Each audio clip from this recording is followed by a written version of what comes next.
your smile, now the sunshine brings the light. Fuck it, product review number 2.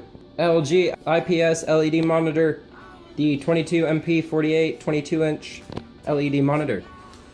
I already opened the box, unfortunately, so we're not going to get to go through the whole cutting process together, but let's flip it open and see what we get inside. So it comes with another fucking VGA fucking cable. Thank fucking God I have so fucking many VGA cables, but no HDMI. Thank you fucking assholes. Comes with the plate and the stand for the plate, charger, and the monitor. And then I will show you when it's on. Alright, so here it is. The LG is on the right and my old Acer is on the left.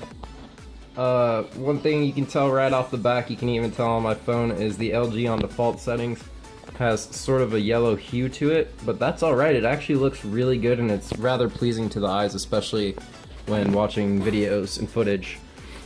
You can't tell that the LG is much brighter, but the Acer is still fairly bright, just the LG is putting off a lot of brightness. It's great looking. Let's just go ahead and play these two.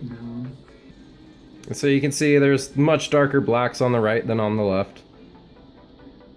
I know it's hard to tell over a camera, obviously, but in person you can tell there's much brighter, much more contrast, much more saturation, much more colors even on the right side. The only thing that's bothering me is that yellow hue, but once I fix that, it should be good.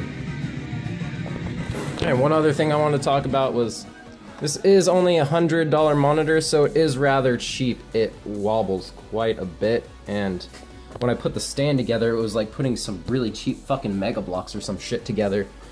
So the stand is not the best part about it, but the monitor itself is, you know, rather great. So if you're looking for a $110 monitor for real cheap, decent refresh rate, decent contrast ratio, decent colors, blah blah blah blah blah, I'd recommend this LG MP48 22-inch. One more thing now that I have it set as my main display and gone through the settings, it's got some really cool settings like black level.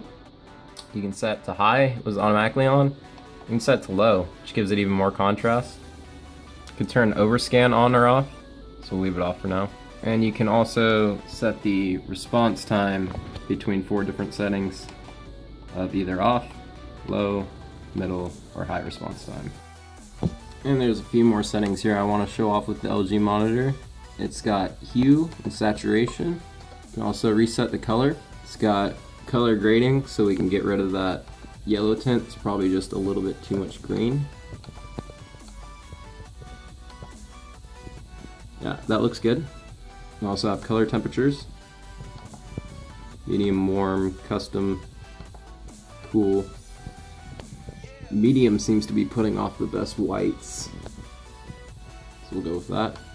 Display, not sure what this does. We have a volume for the built-in speakers that I don't use. Language, power indicator, and standby. And thanks for watching.